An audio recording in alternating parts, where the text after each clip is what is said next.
অভিষেক বন্দ্যোপাধ্যায়ের জেলা সফরের আগেই বীরভূম জেলা তৃণমূলে বড় রদবদল। আরো একবার জানিয়ে রাখবো, অভিষেক বন্দ্যোপাধ্যায়ের জেলা সফরের আগেই বীরভূম জেলা তৃণমূলে বড় রদবদল।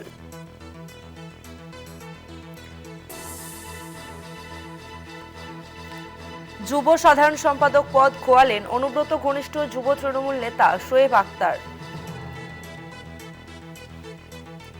অভিষেক বন্দ্যোপাধ্যায়ের বীরভূম জেলার সফরের আগেই গোষ্ঠীদ্বন্দ্বে জেলা তৃণমূলের যুব সাধারণ সম্পাদক পদ খোয়ালেন অনুব্রত ঘনিষ্ঠ তৃণমূল যুব নেতা শোয়েব আক্তার।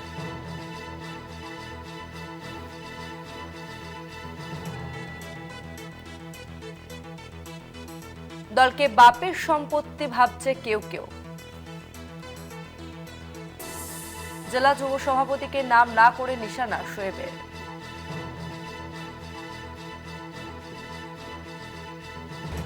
কোনো আলোচনায় হয়নি।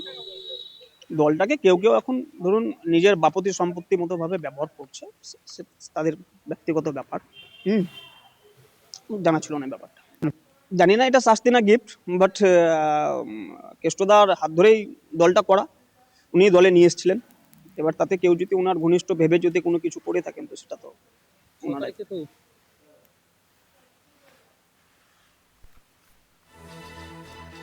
আমরা কথা বলবো, আমাদের সঙ্গে ফোন লাইনে রয়েছে প্রতিনিধি মনা বীরবংশী। মনা, অভিষেক বন্দ্যোপাধ্যায় জেলা সফরের আগেই তৃণমূলে এত বড় রদবদল এবং গোষ্ঠীদ্বন্দ্ব প্রকাশ্যে এলো, কতটা প্রভাব ফেলবে ২৬ বিধানসভা ভোটে? হ্যাঁ দেখো, নিঃসন্দেহে একটা বড় প্রভাব ফেলবে, সেটা আর বলার অপেক্ষা রাখে না। কারণ তুমি বুঝতেই পারছো যে আর কয়েক মাস বাদেই বিধানসভা নির্বাচন। সেই নির্বাচনকে পাখির চোখ করে বীরভূম জেলা সফরে আসছেন তৃণমূল কংগ্রেসের সাধারণ সম্পাদক অভিষেক বন্দ্যোপাধ্যায়। ৬ তারিখে তিনি রামপুরহাটে বৈঠক করবেন। দেখো, তার আগেই এবার বীরভূমে বিশেষ করে জেলা তৃণমূলের যুবর যে জেলা তৃণমূল, তাতে কিন্তু বড় সড়ো রদবদলকে ঘিরে একটা গৃহযুদ্ধের ছবি কিন্তু সামনে এসছেন। দেখো, যেটা জানতে পারছি যে শুধুমাত্র বীরভূম জেলা তৃণমূল কংগ্রেসের কোর কমিটির কনভেনার অনুব্রত মণ্ডলের ঘনিষ্ঠ হওয়ায় এবার যুবর জেনারেল সেক্রেটারি অর্থাৎ যুবর সাধারণ সম্পাদক পদ খোয়াতে হলো শোয়েব আক্তার যুব তৃণমূলের নেতাকে। এবং তিনি কার্যত কলকাতা টিভির ক্যামেরার সামনে বিস্ফোরক অভিযোগ করেছেন।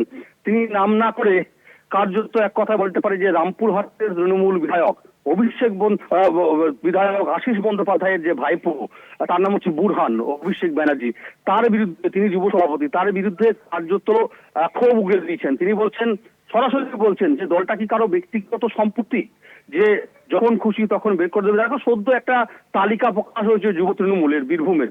সেখানে দেখা যাচ্ছে যুব সভাপতি পদের নাম রয়েছে অভিষেক ব্যানার্জি অর্থাৎ বুরহান, আশিস বন্দ্যোপাধ্যায় বিধায়ক তার ভাইপো। অন্যদিকে 9 জন সেখানে রয়েছেন ভাইস প্রেসিডেন্ট, 9 জন রয়েছেন জেনারেল সেক্রেটারি এবং অবশ্যই সেক্রেটারি রয়েছে 11 জন। 30 জনের যে তালিকা, সেই তালিকার মধ্যে দেখা যাচ্ছে যে জ্যেষ্ঠ মন্ডলের অত্যন্ত একটা ঘনিষ্ঠ যুব নেতা তৃণমূল কংগ্রেসের শোয়েব আক্তারের তার নামটা কিন্তু সম্পূর্ণভাবে ইরেজ করে দিয়েছে, অর্থাৎ বাদ দিয়ে দিচ্ছে। এর কারণ একটাই, তিনি চক্রান্তের মেঘ দিচ্ছেন। তিনি সরাসরি বলছেন যে এটা একটা বড় সড়ো চক্রান্ত, দলে থেকেই দল আমার বিরুদ্ধে চক্রান্তর আমি শিকার হলাম। তিনি কিন্তু পরিষ্কার বলছেন, বিস্ফোরক অভিযোগ তিনি কিন্তু সামনে করছেন। তার কারণ তিনি বলছেন যে বেশ কিছুদিন আগেই মূলত তিনি বিশেষ করে যুবর যে কমিটি, সেই কমিটি বৈঠক ডাকা নিয়ে তিনি একটা প্রতিবাদ করেছিলেন। সেই সময় সরাসরি যে বোরহান অভিষেক যে রয়েছে বীরভূমের যে যুব সভাপতি, তাকে বলেছিলেন ঠিকঠাক সময়ে মিটিং ডাকা হচ্ছে না, কেন ডাকা হবে না, এটা ডাকতে হবে। এই দলটা কিন্তু পারিবারিক দল নয়, দলটা ব্যক্তিগত দল নয় বা পারিবারিক নিজস্ব কোনো অনুষ্ঠান নয়, যখন খুশি ডাকবে।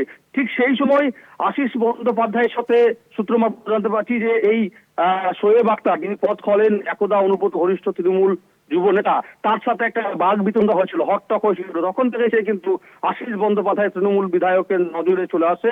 তারপরেই মূলত গত পরশুদিন একটি এই নতুন তালিকা প্রকাশ হয়। সেই তালিকাতে দেখা যায় যে তার নাম দিয়েছে এবং তিনি পরিষ্কার বলছেন অনুব্রত মণ্ডলের ঘনিষ্ঠ হয় যদি আমার পদ হয় তাহলে এটা থেকে দুর্ভাগ্যজনক কিছু নয়, এটা কিন্তু দলের জন্য কিন্তু ক্যান্সার। আগামী দিনে দলের কিন্তু বড় ক্ষতি হতে পারে। আজকে আমার পদ গেল, কাল আগামী দিনে অন্যজনের পদ। কারণ হচ্ছে কেউ তো কারো আইডিওলজি হতেই পারে। অনুব্রত মণ্ডলকে দেখে তিনি দল করতে এসেছেন, অনুব্রত মণ্ডল তার পথপ্রদর্শক, তাহলে কেন পদ খাবে? খুব স্বাভাবিক। দেখো, এই ছবি সামনে আসতেই বিশেষ করে অভিষেক বন্দ্যোপাধ্যায় সর্বভারতীয় তৃণমূল কংগ্রেসের সাধারণ সম্পাদক, তিনি 6 তারিখে রামপুরহাটের যে জাতীয় সড়কের পাশে যে ময়দান রয়েছে সেখানে তিনি সভা করবেন। সেই সভা যখন চূড়ান্ত একটা প্রস্তুতি, সেই প্রস্তুতির মধ্যেই এবার বলা যেতে পারে যে যুব সাধারণ সম্পাদক পদ এই যে সরিয়ে দেওয়া, তা নিয়ে রীতিমতো জেলা জুড়ে একটা আলোড়ন পরিবেশ তৈরি হয়েছে, সেটা কিন্তু বলা যেতে পারে। মনা, এই ঘটনায় কাজল শেখ বা অনুব্রত মণ্ডলের কোনো প্রতিক্রিয়া পাওয়া গিয়েছে? দেখো, এখনো পর্যন্ত বিষয়টি হচ্ছে যে অনুব্রত মণ্ডল অথবা কাজল শেখ, এদের এখনো পর্যন্ত কোনো রিয়াকশন আমরা পাইনি। তবে অবশ্যই তাদের সাথেও আমরা কথা বলবো এবং পরবর্তী পর্যায়ে তাদের কি বক্তব্য তাদের তুলে ধরবো। তবে দেখো, অবশ্যই জেলা রাজনৈতিক মহল মনে করছেন যে বীরভূমের মাটিতে কান পাতলেই দিনের আলোর মতো পরিষ্কার একটা বিষয়, সেটি হচ্ছে অনুব্রত মণ্ডল তিনি একটা গোষ্ঠী, অন্যদিকে তার প্রতিপক্ষ হচ্ছে কাজল শেখ। এই কাজল শেখের যারা শিবিরের লোকজন অর্থাৎ তার গোষ্ঠীর লোকজন, তাদের মধ্যে কিন্তু রামপুরহাটের তৃণমূল কংগ্রেসের বিধায়ক আশিস বন্দ্যোপাধ্যায় রয়েছেন।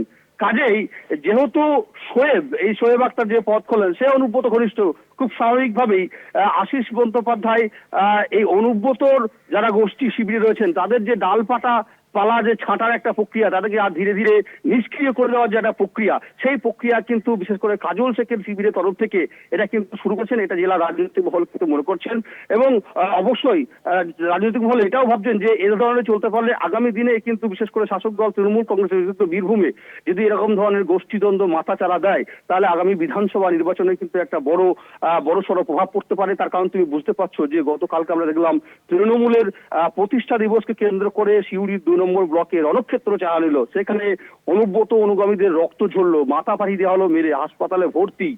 এই একটা পরিবেশ, বুঝতে পারছো যে আর কয়েক মাস পরেই কিন্তু বিধানসভা নির্বাচন। সেই নির্বাচনে যখন সমস্ত রাজনৈতিক দল নিজেরা তাদের ঘর গোছাতে প্রস্তুত, তারা নিজেদেরকে নিজে প্রিপারেশন নিচ্ছে, তুমি বুঝতে পারছো যে ঘন ঘন বঙ্গে কেন্দ্রের বিজেপি নেতারা আসছেন। খুব স্বাভাবিকভাবে এমতো অবস্থায় যদি দলের শীর্ষ নেতৃত্ব বিশেষ করে তৃণমূল কংগ্রেসের তারা বীরভূমের দিকে নজর না দেন, যে পরিবেশটা তৈরি হচ্ছে তা কিন্তু আগামী দিনে দেশের বিধানসভা নির্বাচনে তৃণমূল শিবিরের একটা বড় প্রভাব পড়বে, এমনটাই কিন্তু রাজনৈতিক মহল মনে করছেন। আর এই পথ খোলাকে ঘিরে রীতিমতো পরিবেশ অভিষেক ব্যানার্জির সফরের আগে সেটা কিন্তু বলা যেতে পারে। ধন্যবাদ মনা।